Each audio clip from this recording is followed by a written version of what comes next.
Hello everyone, my name is Payal and I welcome you all to We Talk Do You, a show by Puberty to Menopause, a public health awareness initiative by Human Biologicals Institute. Human Biologicals Institute is a division of IIL, Indian Immunologicals Limited, which was established by the National Dairy Development Board, NDDB, in the year 1982. Human Biologicals Institute was established in the year 1998 when the Government of India requested IIL to produce a modern tissue culture anti rabies vaccine. That was to phase out the unsafe nerve tissue vaccine. The first manufacturing facility of HBI was established at Ooty. The facility is one of its kind in India to have rolled out the first Vero cell culture rabies vaccine in the year 2000. Subsequently, Human Biologicals Institute has launched other vaccines, and currently we are the major player in human vaccines. We are the leader in anti-rabies vaccine segment and present in around 60 countries. With three state-of-the-art manufacturing facilities at Ooty, Gachibowli, and Karkapatla, HPI has forayed into the market of clinically proven wellness products and infertility range of hormones. Our vision is shaping global healthcare by spearheading the One Health initiative. Our mission is to innovate, produce, and market quality healthcare products and services to improve and extend lives. We believe in providing affordable products with high quality through continuous technical innovations and improvements to meet our customers' need. As a market leader, we're very proud to share about our green initiative as we have taken a significant step to reduce the plastic burden by 160 tons per annum by introducing eco-friendly packs of our flagship brand. As an organization, we take our corporate social responsibility very seriously. Either it's adoption of government schools where IL is providing basic infrastructure and help in midday meal program. Our association with NTDB through the gift milk program, hundreds of school going children are benefited. IL has recently donated oxygen generation plant to Tim's Gachibowli. So these are few social responsibilities from the company. For more information, you can also log on to www.indumin.com. Puberty to Menopause and the We Talk Do You show by P2M is yet another social responsibility by Human Biologicals Institute. Through this show, we bring you leading healthcare experts of our country to share about various health topics for women health. Today, we have joined to talk about yet another very important topic, PCOS and infertility. Could PCOS can be the reason for infertility? I'm sure we have spoken a lot about infertility in We Talk Do You shows, and I'm sure our viewers would know how common infertility these days, and PCOS being the major and I would say the leading cause of infertility. It's very important for us to know about it. So, to share about this topic, we have a very special guest with us today. It's an honor to welcome Dr. Swati Gupta, IVF specialist and a celebrated doctor in entire North India from Ashibad Infertility and IVF Clinic, Lucknow. Please welcome Dr. Swati Gupta. Dr. Swati, most welcome to We Talk Do You show today. Hello everyone. It's my pleasure to give a talk on PCOS today. I think PCOS is one of the most important cause, as you already said, for of infertility. So today we will discuss everything about PCOS and what things we can do to correct it and or to get pregnant. What what are the things and what are the medication which are helpful? I will discuss about it. Thank you so much, Dr. Gupta. I think before we begin, ma'am, I would like to request all our viewers who have joined us live today, please do share this video with your friends, relatives, and whosoever you know. Share it with them, and I'm sure it will really help them out. And if you have any questions, I would encourage you all to put it up in the comment section, or you can also inbox it to us. I'm sure Dr. Swati would love to answer all the questions by the end of the discussion. Thank you. So, Dr. Swati, let's begin our discussion today with our first and basic question. There's so many articles. I think there's so many people, so many ladies, women who are already suffering from PCOS. Can you tell us what exactly it is and what causes PCOS actually? As the name suggests, PCOS, it means polycystic ovarian syndrome. So generally, women get afraid of its name because they think that there are lots of multiple large cysts are present in their ovary. So they get afraid of it, but this is not the case. These cysts are just a fluid filled structure, very tiny structure. In medical terms, we called it immature eggs. So these immature eggs are excessive in numbers in the ovaries of women suffering with PCOS. So we called it PCOS. Okay. Okay. And it's a very common health problem which we deal in our day to day practice and most common hormonal problem of reproductive age group. Its incidence is around, I think, 5 to 10%. It means if I screen 100 women in my clinic, so I will found it in 5 to 10 women. So Okay. it's very common disease. And the cause mostly the PCOS, there is also a genetic factor involved in PCOS. It's an autosomal dominant disease. Mhm. So PCOS is not only seen in the only one woman in the family. There are other women also. 50% of the women are having these kinds of symptoms, but they may be mild, so they are not aware of it. So it's a genetic cause, and sometimes the lifestyle changes. Woman is carrying polycystic ovary, but because of their lifestyle, it start producing symptoms. So these are the causes.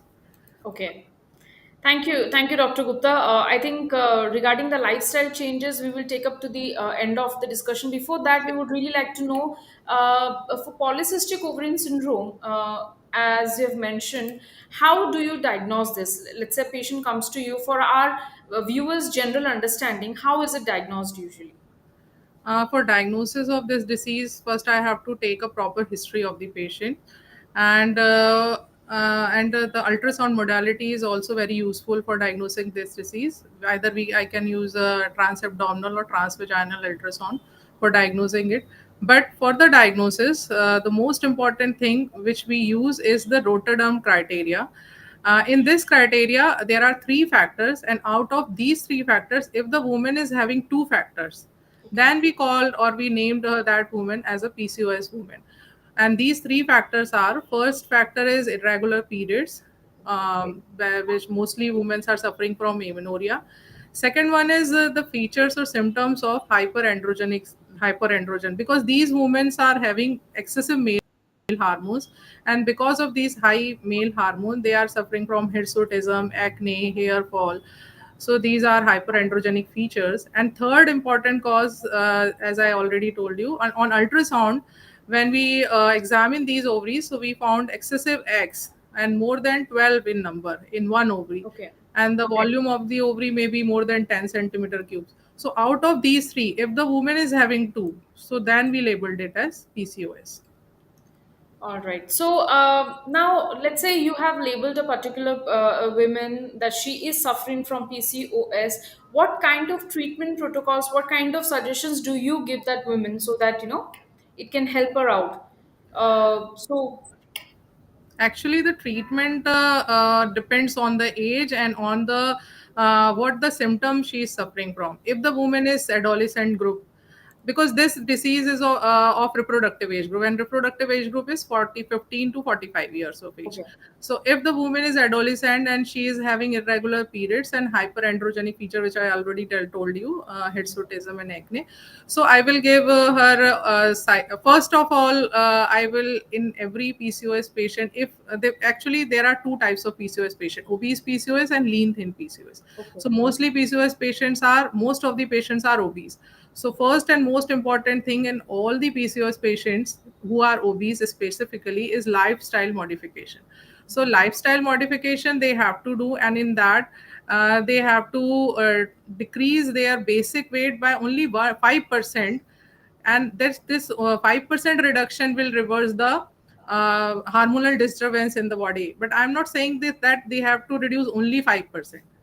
But it means that 5% reduction is beneficial, but you have to reduce it if you are overweight, and that reduction will be done by the exercises or any yoga exercise, zumba, whatever they like, but they have to do it at least for 45 minutes daily.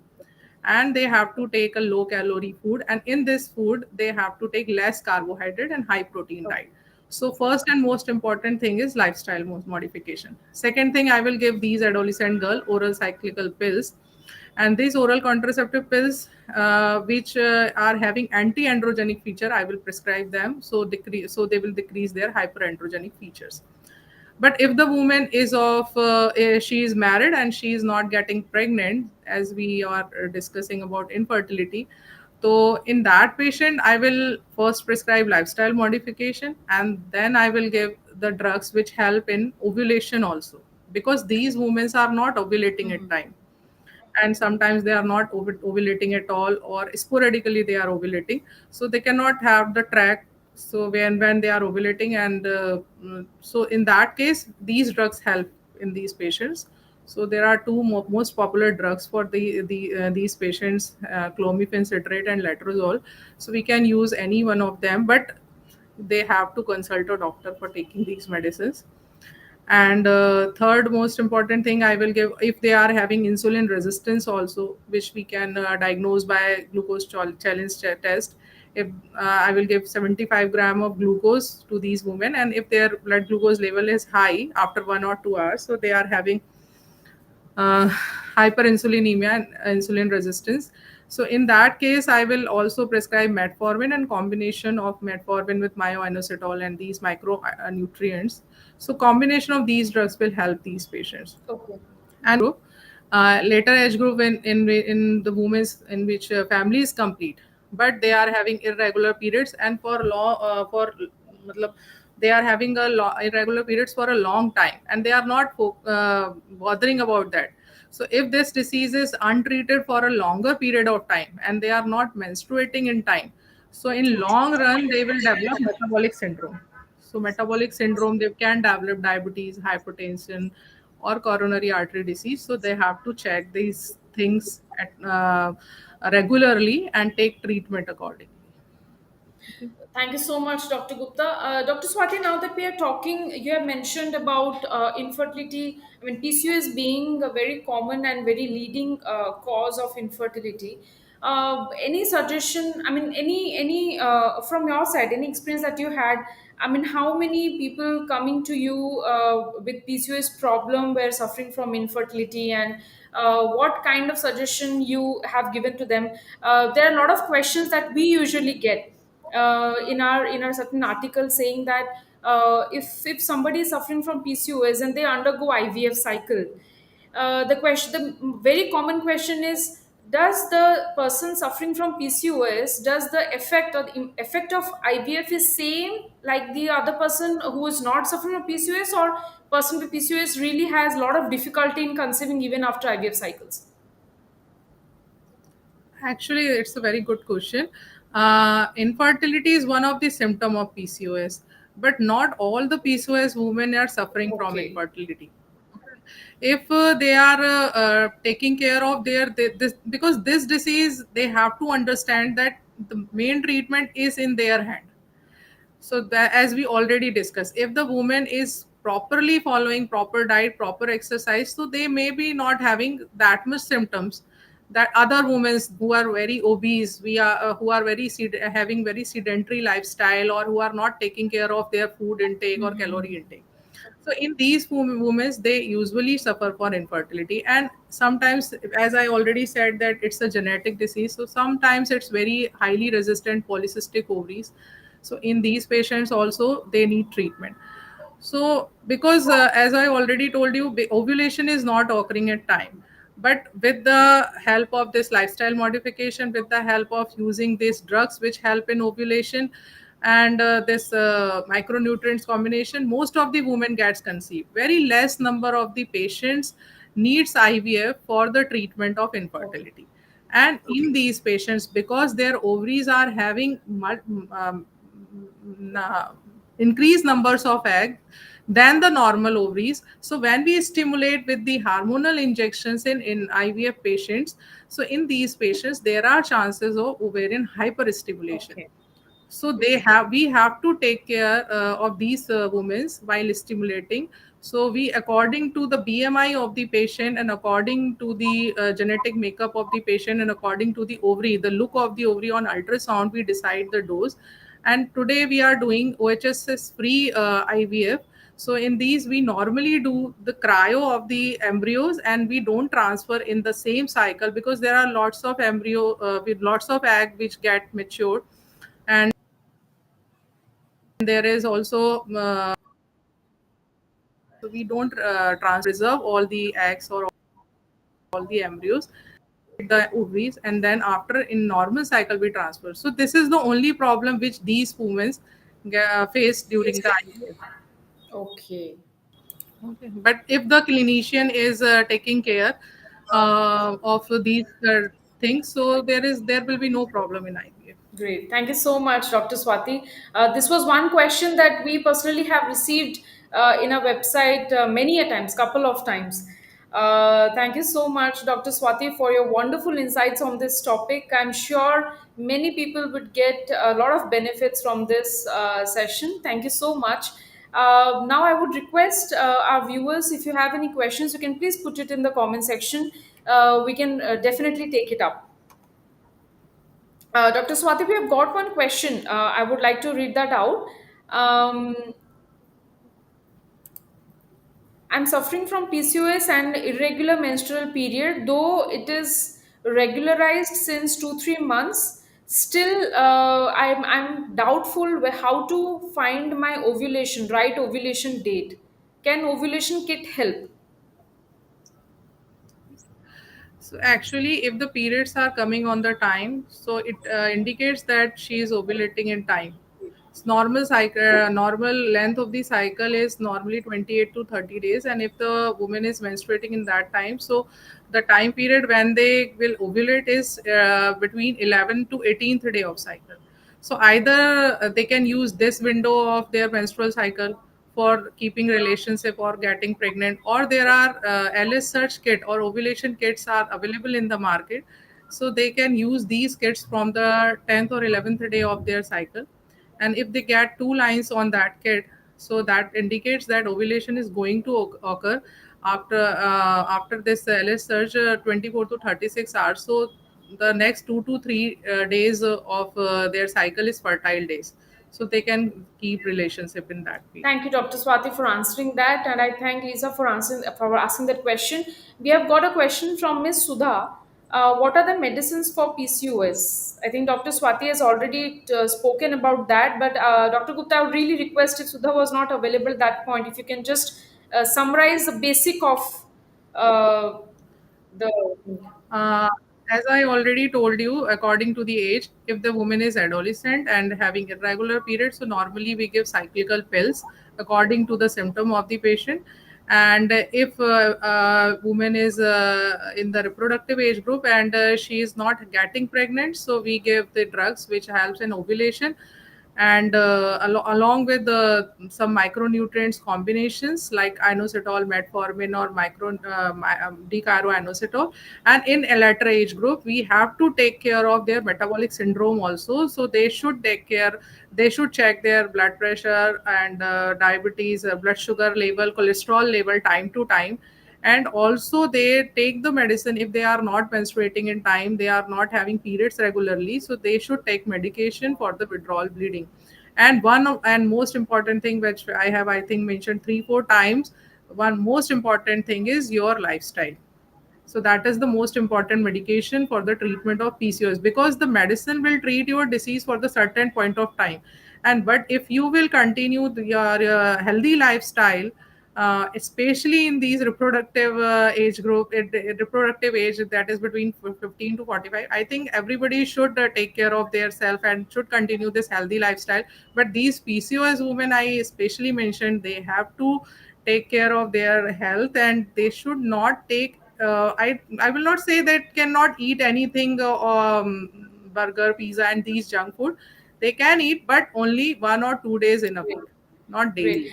Thank you, Dr. Thank you so much, Dr. Swati. I think that answers one of our questions that we have received from Mr. Mani asking, should people avoid sweet items and outside food? So yes, you can take, but it don't increase it more than once or twice a week. That's what Dr. Swati said.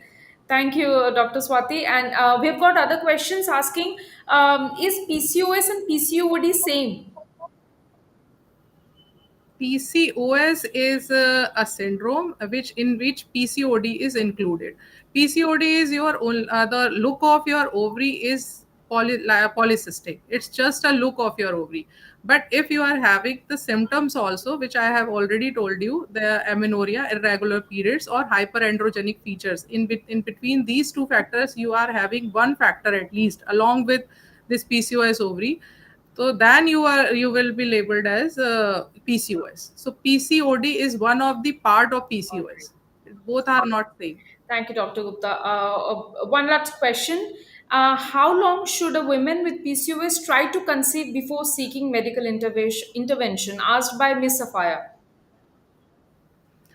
Actually it depends on the age of the patient. If the patient is very young, and if she is properly trying for the pregnancy, I think after 1 or 2 years of marriage and she is not getting pregnant, so she should start taking help of the doctor. And according to the treatment, doctor will definitely identify that where is the problem, where she is not ovulating, or the drugs are affecting on her. Because we have so many drugs for the ovulation. Specifically we have two drugs, so they will by the help of these drugs they get pregnant. And in spite of these treatment, if she is not getting pregnant of 1 year or 1.5 year of treatment, so she should then undergo IVF. Thank you, Dr. Swati, and thank you so much, everyone, for asking the questions and being live with us today. I think, Dr. Swati, by this, I would like to thank you for your time and coming to our show today. It was wonderful discussing with you, and the insights that you gave in a very simpler manner. I'm sure many would get a lot of benefits after watching this video. Thank you so much. Anything you would like to say to our viewers today, Dr. Swati, before we wrap up? I would like to say that PCOS is I already told you is under your control. This disease cannot be reversed, but if you just live a healthy lifestyle, so definitely you will not face many of the symptoms of PCOS, and you will live like a normal woman. One point is that. And second, I would like to thank Human Biological Institute and Pile to you Thank you. also for the Thank you, such Dr. a Gupta. wonderful session. So Thank that's you. Thank you so much. Thank you so much for your wonderful words, Dr. Swati. And I would really like to thank all of you who have joined us live today. As said, please do share this video with your friends, family, whoever would like to need, whoever need to see this. And you can also follow our page on Facebook, Puberty to Menopause, for getting notified on various such We Talk Do You shows on very important topics. And if you want us to bring out a We Talk Do You show on a particular topic, please do write to us on pubertytomenopause.com. We will have a leading healthcare expert from our country in the next session. So, till then, have a great evening and take care of your health. Thank you so much. Thank you, Dr. thank Gupta. you.